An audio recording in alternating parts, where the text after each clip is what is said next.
So we have with us today two Buddhist monks who have travelled to be here and to be part of COP26, to be here in Glasgow.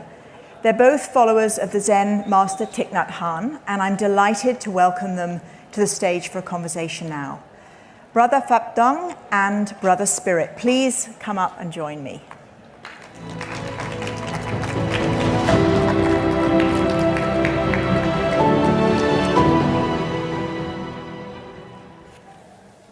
So come take a seat, and thank you very much. Thank you very much for being here. I know you are having actually a pretty intense time. You start your mornings with meditations and people are gathering with you early morning. You're just being here, kind of absorbing the energy and spending time with people. I'd just like to ask, what are you picking up? What would you say about the spiritual energy here, Brother Phap Dung? Oh, I see people are very caught in their head and they're rushing around. So what we're offering here is a little bit a slower pace. When we walk here, it's like very surreal. People are like rushing by, right, and they're not fully present. I think that's part of that needs to be part of the discussion. The culture that we have that's rushing. So in the morning we have meditation at 8 o'clock, and these different team members come and they sit with us, and we see that they need to really be cared for emotionally as well as bodily. There's a lot of tension, so we've seen they're feeding back, and it's helping.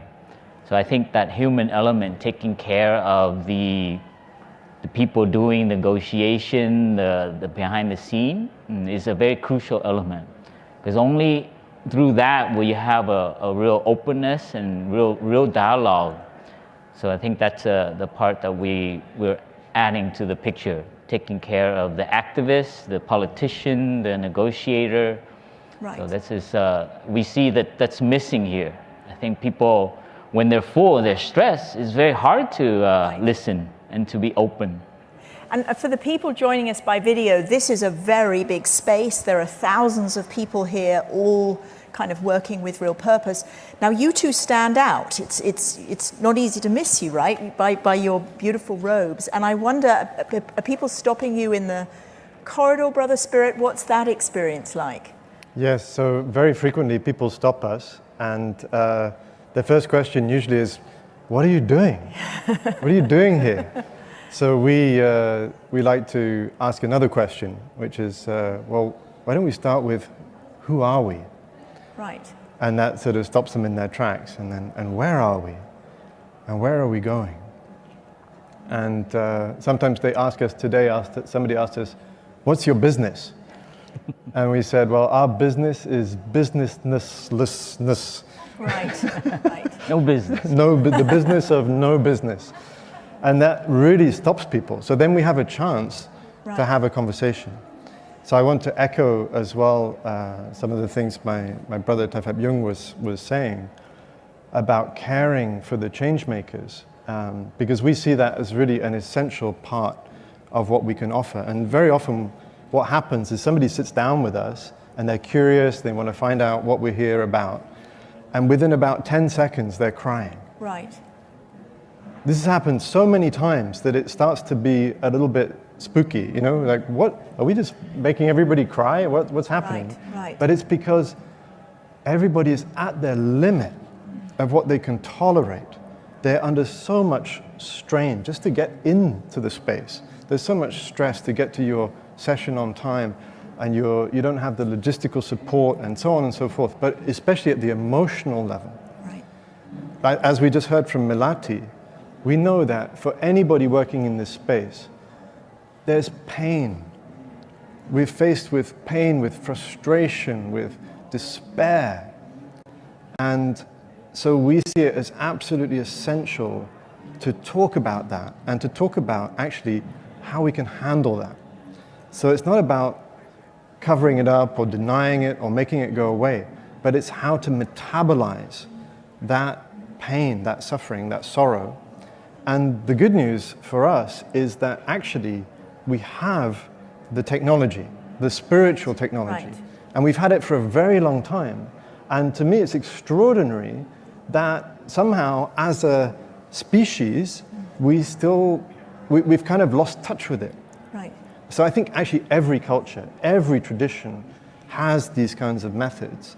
And so, we as Zen Buddhist monks, we just want to offer our little piece, and every tradition should offer its part. But that's what we are very, very... I feel grateful, actually, every day, because what I see is that it's very simple to help, and what we have works. Right. Like I said, within a few seconds, we can take somebody from kind of holding themselves together. They're very put together. Everybody knows how to put on a good face and keep it all together. Within a few seconds, they break, and they're crying. But then we can help them to become softer, to be okay with the pain, to know how to handle it skillfully, to know how to embrace it with love, so that it can become the fuel for our continued engagement. And also, like Milati was saying, knowing how to help people to rest, even just for a few breaths. Right. Like right now, every one of us sitting here, we're all carrying some level of burden, some level of strain. And just with a few words, we can remember that Mother Earth is under our feet. It's not imaginary, you can feel it. The mind is so powerful, we can remember this beautiful planet floating in space, supporting us, offering us her stability. We can take a breath, we can let our shoulders drop. And it's just a few seconds, but it changes how we feel. It changes what we can do. It changes how we show up to the work, to the meetings, to the difficult interactions. And, so I'm very motivated by that. And just today, we saw the wonderful youth march for Yeah, I wanted Fridays for to ask Future. you about, because we're talking in Yes. a way about what's going on inside here. Yeah. And maybe a surprising facet to part of what's going on inside here. And then today you got out on the street with some of the community who've shown up, and it would be wonderful. I don't know what people are seeing on the media in terms of what's going on. It'd be wonderful if you could just bring to life, both of you, what you experienced today on the streets. Yeah, we've been spending since the first day being in here, the zone Right. here, offering and being part of different discussion. And my brother and I knew we had to do this, so we took our bikes and we were riding back. And we're on our way back, we met this mass of children, families, grandparents playing music. It was an energy of joy. Right. I think what I felt was like, wow, this is how to express concern and maybe anger, to translate that energy to joy. There was like mothers and babies. I counted like at least 20 babies on father's shoulders, and it was just, and music. And I wanted to bring some of that in here, because I think what's missing sometimes is a little bit of joy as well. As we do this, Right, it gets intense. right. And I think of the courts in the old days, maybe, where there's like a jester, musicians coming in and playing and having a little break from all this intensity of information, because you get so overloaded. And when we saw them, we wanted to go home and rest, but we stayed longer than we planned, because it's not about rest, it's about being nourished. And seeing this mother in front of me taking her baby who was barely learning how to walk.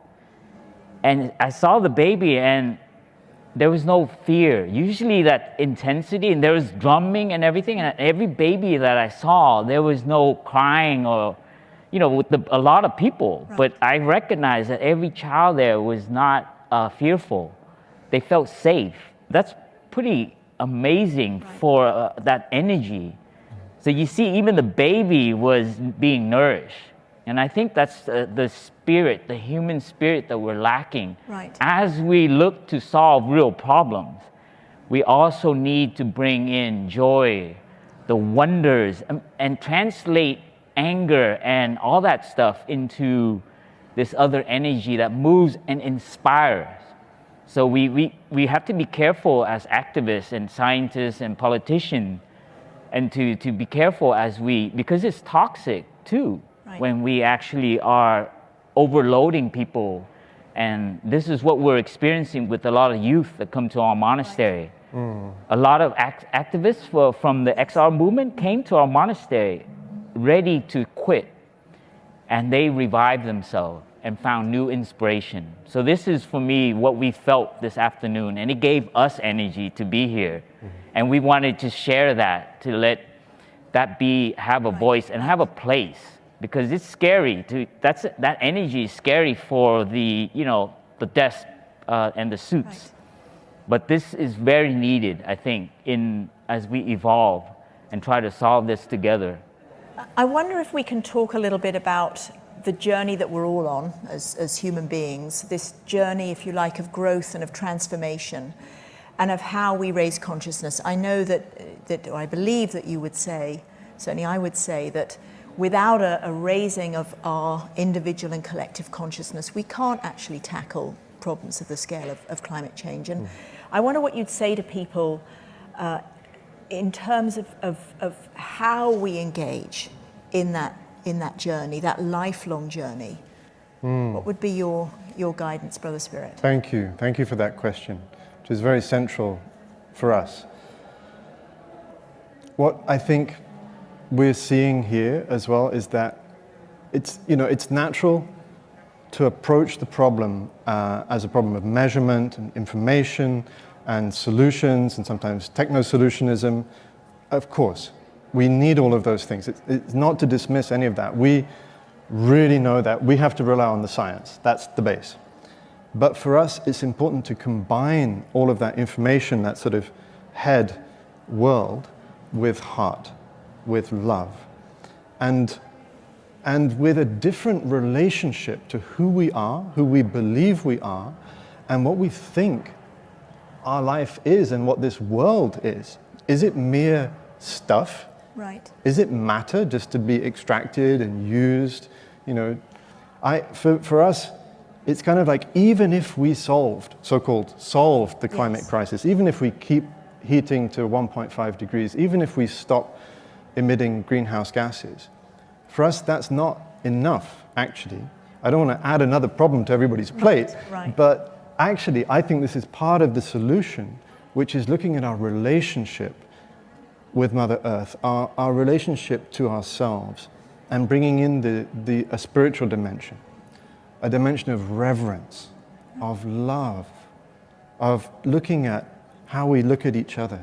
Like, of course, in a climate conference like this, there's an element of wanting to maintain order. So the protests have been kept at a very safe, so-called safe distance. But for me, that's coming out of fear. Right. And I think we have to trust. We have to trust the love of the youth, of the whole world, of all of humanity, the love of life, of our planet, of the living world. And we have to let that in. So not just to use our heads, but to allow ourselves to be motivated, guided, fueled by love. Because if we're only fueled by the profit motive, because we say, oh, trust the markets. We'll be able to flip around with the race to zero. We'll make the companies compete each other. We'll compete against each other to get to carbon zero. We'll use competition to get to where we need to go. And that's fine as far as it goes. Right. But even if we achieve success, it's a kind of success that may be toxic, actually. Toxic to us as human beings, if we're always competing and struggling. So what we want to say is there's other energies that can drive us.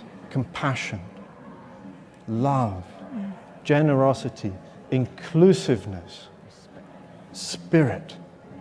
And those things will never be toxic. And they can grow infinitely. Love can always grow. Right.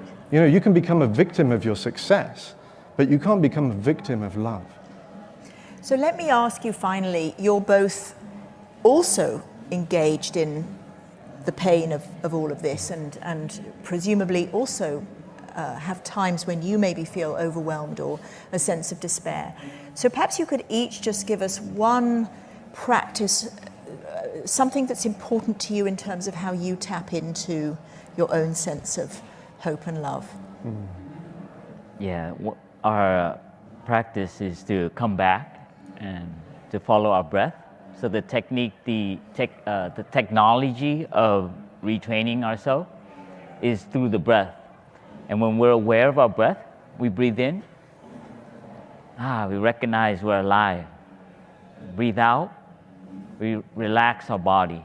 It's very simple. Everyone does it. You know, when you come home to the house and you put your luggage down, you sit down, you kind of go, You're doing exactly that. And so that technology is not specifically everyone has that. So it's that ability to just rest and be present with the moment and not in our head of thinking. So that actually, slowly you find some rest, some healing in the body, and you'll realize things. So from stopping, you will see something. So that is the basic formula. When we slow down, we stop, our mind is clearer, and we can see, wow, I've come home. My loved one is here. I recognize my children. I recognize my partner. I recognize myself. So that love is not something ephemeral, and it's very tangible, and you can feel it, and you can train that.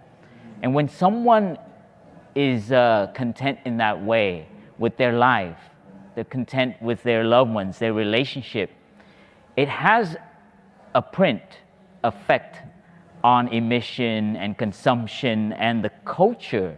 That's the human activity that we're not calculating. Right. We're calculating all this stuff because it's easy to measure. Yes. But I think I would love people to measure what happens after a person goes to a retreat and they change their direction, they change their diet, they change the way they move in the city, and their commitment to inspire. So that has, right. Catherine was sharing, that beautiful way of emitting good stuff. And a final thought from you, Brother Spirit, then. Thank you. I think one of the things that I can tap into at any moment is my sense of connectedness. So we all get interdependence, right? Interdependence now, I think, is well understood, especially in the climate movement. If you've studied any kind of, science, you know that we're all completely, inextricably interconnected. But what I'd like to propose is that we start to find practical ways to take that from a kind of intellectual, yes, I get it, to a felt experience of deep interconnection and what we would call non-self, or more than self. So despite the fact that we get it intellectually, I think we're still operating within a paradigm of separation, right, fundamentally. And if we stay in that paradigm, we're just going to reproduce the same kind of system that has given rise to the current crisis. So this is critical for us. So to give an example, like I'm sitting here, but I'm not alone. What you see here is just the sort of, it's like the fruit body of the mycelial network. You just see the mushroom, but underneath there's a vast network. So for me, I can connect instantly with my brothers and sisters back home, hundreds of them. We're just the tip of the branch, and behind us is the tree, the roots, the rhizome, and the ancestors. So that's in space, with all of the natural systems that support us. I'm not just human. I'm the trees. I'm the living biosphere, and we all are. So that's in space, but also in time, in the access of time. I can connect and ask for support from my parents. They're here with me now. I can ask for support from all my ancestors, all the way back through the lineage, human and non-human. I can ask for support from my teacher and from his teacher, and the whole lineage of practitioners who have cultivated love and wisdom over thousands of years. And that's actually what permits us to be here and to keep our freshness and to keep our love and to help us when it gets hard. And we can tap into that. Anybody can tap into that. It's not difficult, but we need to think about how we can spread that knowledge, share that technology. Like Melati was saying, we could have an hour a day mandated for every school child of environmental awareness, education. But maybe 5 or 10 minutes of that hour should be how to take care of yourself, how to take care of your feelings, how to take care of each other. Because we can't do this alone. We have to be a community, and that community has to be a meaningful community where we can really offer each other the kind of support that we need. Thank you, brothers. Thank you for being here with us tonight, and thank you for being present at COP26 and for all that you're doing. Thank you. Thank you. Okay.